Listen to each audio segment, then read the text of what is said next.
So letters new and old. We've got the Aleph.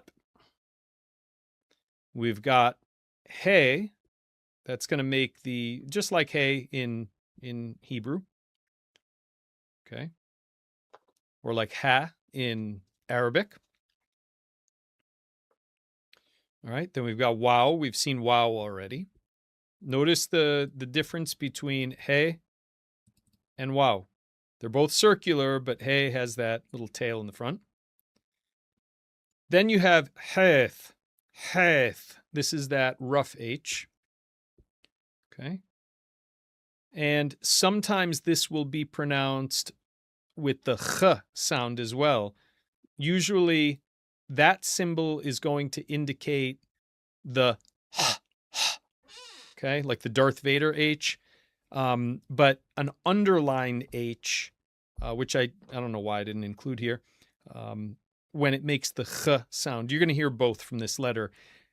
Those two sounds actually merged in Hebrew as well. Notice that Arabic has two different sounds for them, or two different graphemes or two different letters for them. Whereas, I'm sorry, let me rephrase that. Make sure I'm saying this right. Arabic has two different letters, okay? And, but Hebrew has one letter just like Aramaic does for the two sounds. Okay. All right, next we have Yod. Again, Y, I vowel. Okay. Lamed, the L. Mim, Nun. All right, we've seen those. The letter A, which corresponds to Ayin or Ain. Shin, and then Tau. Okay, Tau. Just like Tav in Hebrew and Ta in Arabic. All right, all good? All right, independent pronouns. The first one is Ana. Ana. Okay. There's the Aleph with the long A vowel. There is Nun. Notice it looks different when it's not word final. Nun. It's not word final.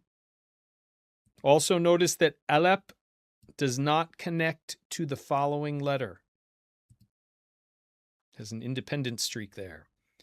So Aleph with an A vowel, Nun with an A vowel, and then a final Aleph, which is silent. Ana. Ana. And that is common singular for males and females. Ana. And if you've been taking my Arabic course, you will know that. You'll recognize that. You remember ani from Hebrew? That's going to get a little tricky because how do you say they in Neo-Aramaic? Ani. Ani. That one really trips Hebrew speakers up. Okay? But ana in Neo-Aramaic or in Chaldean or Assyrian, whatever you feel like calling this, corresponds to ana in Arabic and ani in Hebrew. All right, next, you masculine singular, ayat. Ayat. Notice the Aleph with an A vowel. Aleph with an A vowel. Yod with an I vowel underneath. Aye. And then Tav. Or Tau, I should say. Tav in Hebrew. Notice that the Tau at the end of the word is not pronounced with a soft TH. Sometimes it will be, sometimes it will not be. Okay? Ayat. And I want the Arabic students to see if they can guess at why that might be. Okay? All right. We see Jenks at it with his Arabic. Awesome. Ana ismi Jenk. That's how you say it in Arabic. Tonight, you're going to learn how to say it in Aramaic. Yep. So you've got the ana part.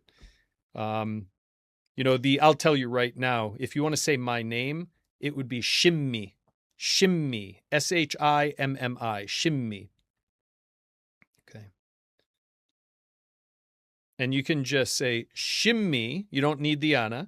Shimmi ile is Shimmi ile jank. So how it's constructed in Neo-Aramaic is a little bit different than it is in Arabic. Yeah, we'll do a comparison maybe next time. But use second masculine singular is ayat. So this corresponds to inta in Palestinian Levantine Arabic, and ata in Hebrew. Ayat. And then the feminine singular, second feminine singular, ayat. Only difference is an A vowel, at least in the pronunciation. But notice how it's spelled. We've got the Aleph with a long A. Aleph with a long A. Then we've got the Yod with a short A. The dot above and dot below, that's the short A. Then we've got Tau. So ayat. And then, once again, a silent Yod. Silent Yod. Remember how the second feminine singular is in Arabic? Inti. Inti. So there, the I is pronounced. Here, it's not there, but we see the, a vestige of that final I vowel. Inti. Okay, but here it's going to be pronounced ayat. So inti in Levantine Arabic, at in modern Hebrew, ayat in Chaldean. Okay. All right, next. He is going to be au. People are going to transliterate this differently, but au. So what do we have here? We've got the, stop. There we go. We've got the Aleph with the A vowel. Maybe you're starting to recognize these now. Aleph with the A vowel. Okay. Then we've got, oh, wait a second. That's the letter He. But why didn't I transliterate an H? Because of that line over it. The line over it indicates that it's elided. It's not pronounced. Okay.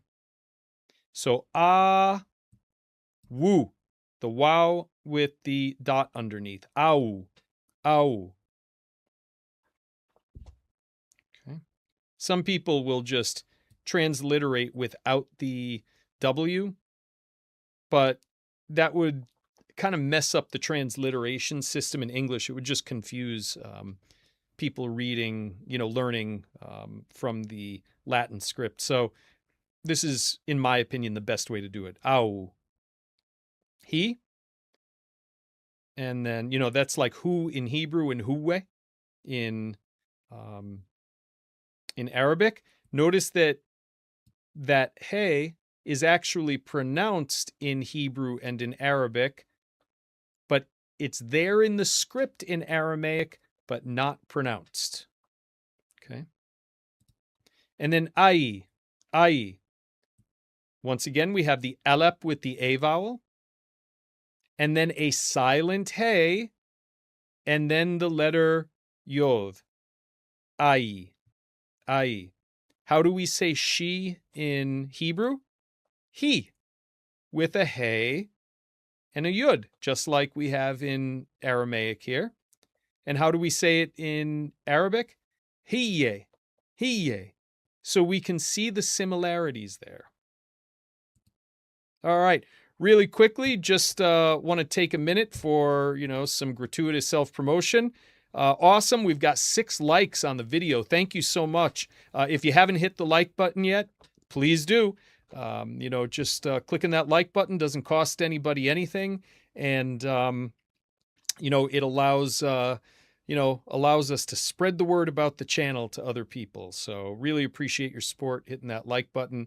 Be sure to check out my, my principal page, my Patreon page, Biblical Languages and Literature, where all of these videos go in their unabridged format. All right. So here we go. We've got the singular independent pronouns. Ana, ayet, au, ai. Okay. They're not exactly like Hebrew and Arabic, but they're close. They're close. Easier to learn if you know one of those languages already. All right. Now the plural pronouns.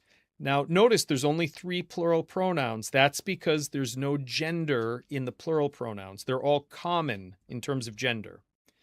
So for we have achni, achni. We've got elep with a short A vowel. Remember the dot above and dot below is a short A. We've got heth, but it has a dot over it now, which is why we have, remember what I said before about the H with a line, all right, or that curvy line underneath? The ch, ach, instead of ach, okay? Ach, okay? And then we have nun, okay, nun. And then we have yod, achni, and then, wait a second, oh, final nun, okay? But that has the elision mark over it, so we're not going to pronounce that, okay? Achni, we, achni. Okay?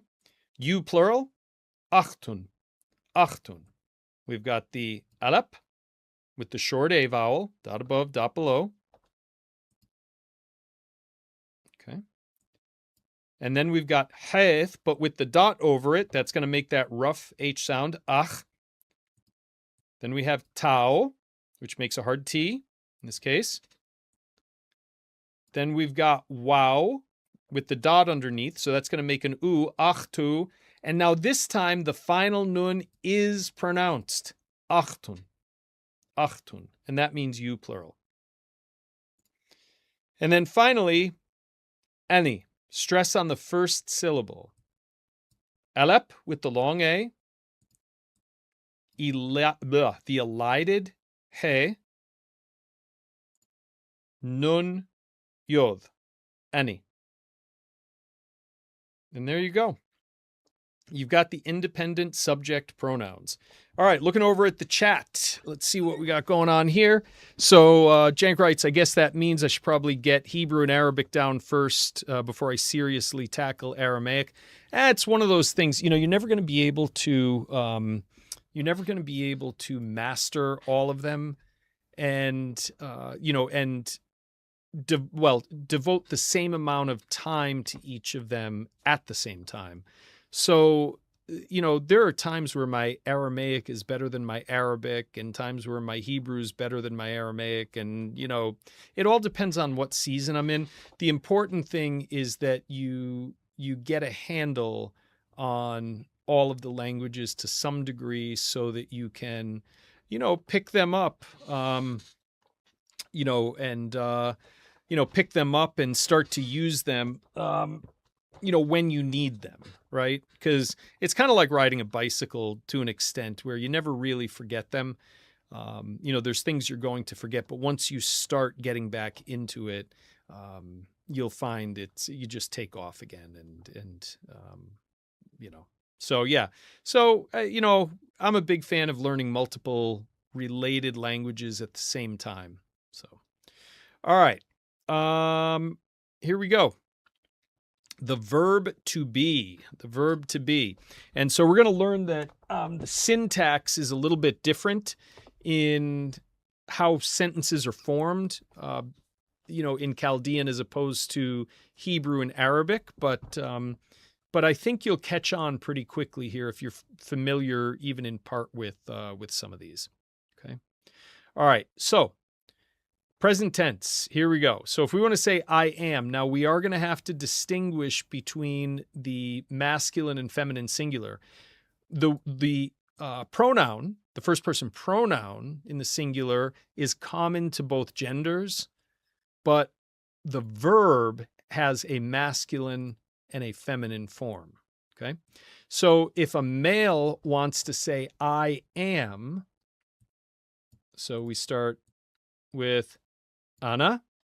Okay, we just saw that a little bit ago. Anna. Okay, and then let's pronounce this together. Let's do one letter at a time. We have the alep plus yod. Note the dot underneath it, so it's going to be pronounced yod. Plus wow. And remember, those two horizontal dots are a short I vowel.